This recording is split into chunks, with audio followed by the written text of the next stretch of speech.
Baik pemirsa, kita akan lanjutkan perbincangan. Pemirsa, sebenarnya kami juga mengundang salah seorang supporter yang hadir juga pada malam pertandingan pada saat itu untuk bisa menceritakan pengalamannya. Ia termasuk salah satu supporter yang bisa menyelamatkan diri. Dari salah satu keterangannya ini memang ia bisa menceritakan apa yang dialami di pintu 13 karena sempat ia melihat ataupun juga ia bisa keluar dari pintu itu sempat terbuka tapi kemudian tertutup kembali. Apa sebenarnya yang terjadi? Tapi hingga saat ini kami masih mencoba untuk bisa menghubungi salah satu supporter yang berhasil menyelamatkan diri tersebut. Kita akan lanjutkan kembali perbincangan. Pak Ahmad Riyad, kalau tadi menyebutkan alasan dari Panpel yang memang tidak masuk akal sama sekali hingga saat ini, termasuk juga Pak Ahmad Riyad sudah mengatakan bahwa alasan itu tidak bisa dijadikan alasan penguncian pintu. Nah, itu tadi kan saat pertandingan berlangsung, sehingga kemudian menghindarkan orang yang dari luar untuk masuk. Tapi ketika pertandingan ini usai, Pak, itu yang masih menjadi alasan oleh Panpel sehingga kemudian tetap tidak dibuka, Pak?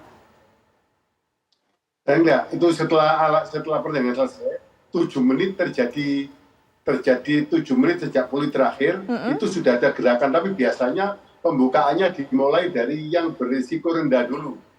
Yang berisiko rendah dibuka ini ya ada, nggak tahu itu teknisnya dari mana untuk buka, petugas yang buka, tapi kenyataannya tidak sigap sampai menit di atas 7 menit baru terbuka semuanya, kecuali yang ada bermasalah, kunci.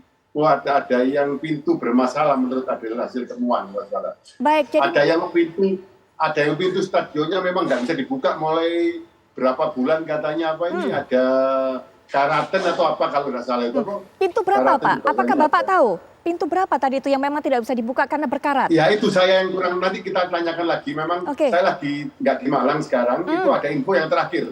Info terakhir baru kemarin kita tahu ada informasi yang mau kita cross check ke lokasi, apakah betul memang ada pintu yang karatan. Karena ini kan memang nggak boleh sekali.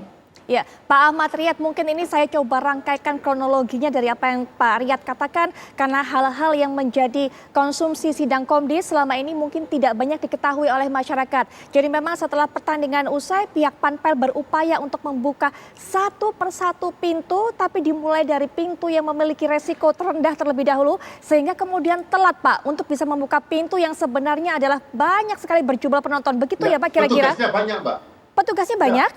Petugasnya banyak, tiap pintu satu orang yang bawa daerah itu penanggung jawabnya ada, pintunya itu. Baik, satu orang ada penanggung jawab setiap pintu, tapi kemudian kenapa tidak serentak, Pak? Secara serentak membuka pintu kunci itu apa yang... kelalaiannya, maksudnya misalkan kalau menit ke 80 biasanya ini normalnya ya, normal saya ceritanya. Menit 80 misalkan pintu A, menit 80 lagi pintu A 2 pintu, menit 81 2 pintu, 82 2 pintu, sampai kira-kira 7 menit sudah harus terbuka semua. Sehingga begitu pulih terakhir sudah harus terbuka semua, itu tidak ada alasan apapun lagi.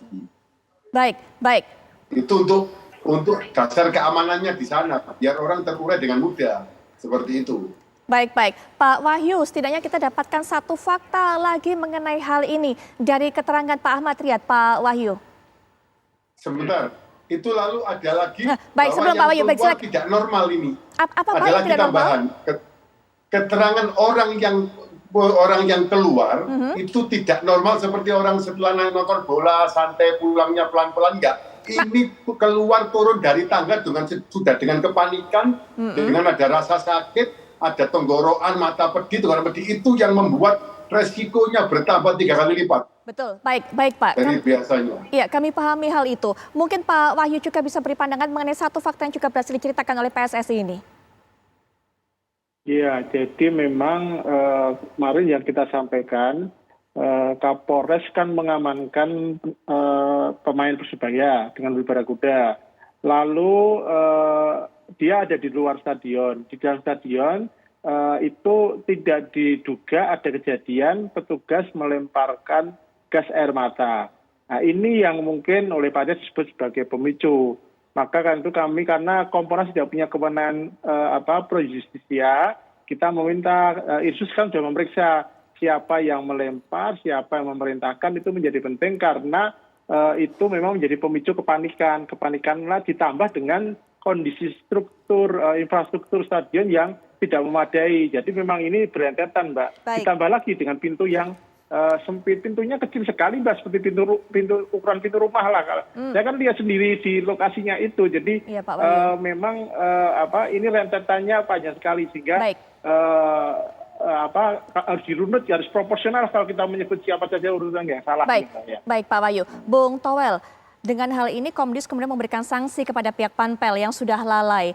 Ketua Panpel kemudian juga security officer-nya tidak bisa berkecimpung lagi di dunia sepak bola seumur hidupnya. Sudah cukupkah kemudian sanksi itu? Termasuk apakah hanya Panpel yang bertanggung jawab mengenai hal ini? Ya, kalau dalam konteks pertanggungjawaban menurut saya tidak cukup. Satu hal lagi adalah misalnya ada fakta baru bahwa Ketua Panpel itu Abdul Haris, kalau nggak salah namanya, Abdul Haris, Betul.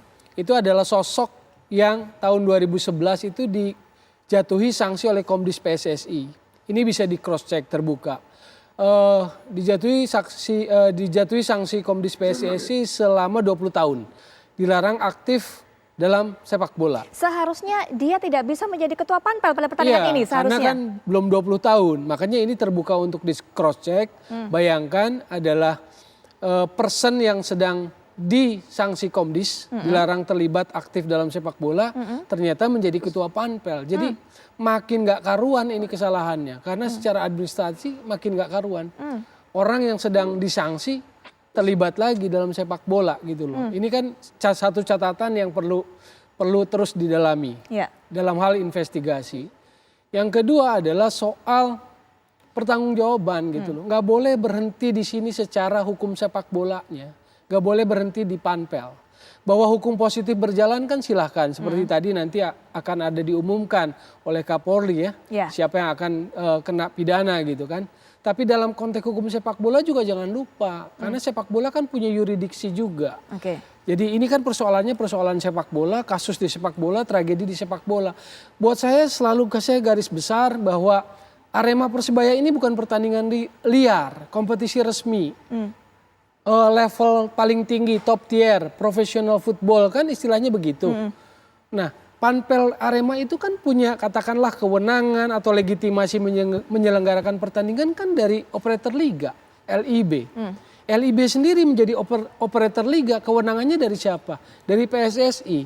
Jadi secara struktural itulah tanggung jawabnya. Jadi secara struktural PSSI harus bertanggung jawab, begitu Bung Towel? Ya betul, plus secara moral. Moral itu harus karena ini extraordinary kejadian kan, korbannya sangat amat banyak. Baik, Bung Towel, mungkin terakhir menutup perbincangan ini Pak Ahmad Riyad bisa menjelaskan bagaimana bisa Ketua Panpel ini masih mendapatkan hukuman seharusnya masa hukumannya 20 tahun dari pertandingan sebelumnya yang kemudian ia divonis bersalah tapi kemudian masih bisa menjadi Ketua Panpel. Kemudian juga bisa menanggapi apa dikatakan oleh Bung Towel mengenai PSSI juga harusnya bertanggung jawab. Silakan Pak Ahmad Riyad. Komdisnya Pak Hinca waktu itu. Komdisnya Pak Hinca pada saat ditetapkan itu. 2011 ya. 2011, baik silakan Pak Ahmad Riyad. Oke, ini saya nggak punya data. Baik. Ini saya tidak ngupdate selama 2 hari ini, nggak ngupdate. Tadi coba saya cek lagi. Kalau memang dia orang hukuman ya jelas salah. Tapi kalau saya kira karena nggak punya data ya mungkin sudah habis atau ada pengampunan atau apa di PSSI nanti kita lihat datanya. Lalu mengenai pertanggungjawaban, PT LIB itu adalah badan hukum yang dibentuk oleh pemegang sahamnya PSSI dan seluruh anggota klub Liga 1. Itu kalau diketahui. Badan hukum ini berbentuk PT, mempunyai hak dan kewajiban sebagaimana undang-undang PT. Hak dan kewajibannya jelas. Dan itu pelimpahnya semua kewenangannya melepaskan tuntutan pidana perdata, semuanya kepada Panpel, itu ada di pasal 3 tentang keselamatan dan regulasi LIB ada itu terhadap pertandingan Liga 1 BRI tahun 2022. Seperti itu, Mbak. Baik. Pak Ahmad Riyad, terima kasih sudah meluangkan waktu dengan kesibukannya bisa memberikan keterangan ini kepada kami, Pak. Semoga nanti bisa diupdate kembali, Pak, mengenai tadi masalah hukuman dari Panpel dan sebagainya. Pak Wahyu juga terima kasih sudah memberikan keterangan kepada kami. Bung Towel juga terima kasih memberikan pandangannya termasuk juga informasi tadi. Tapi memang dimungkinkan ya, Bung Towel ya, jika kemudian diberikan sanksi oleh Komdis tapi dicabut sebelum selesai itu juga bisa. Ya itu harus di cross check terbuka kapan kan? Karena secara 20 tahun kan belum. Baik, kita akan tunggu nanti bagaimana perkembangannya. Tapi terima kasih kepada para narasumber, Bung Towel juga semuanya.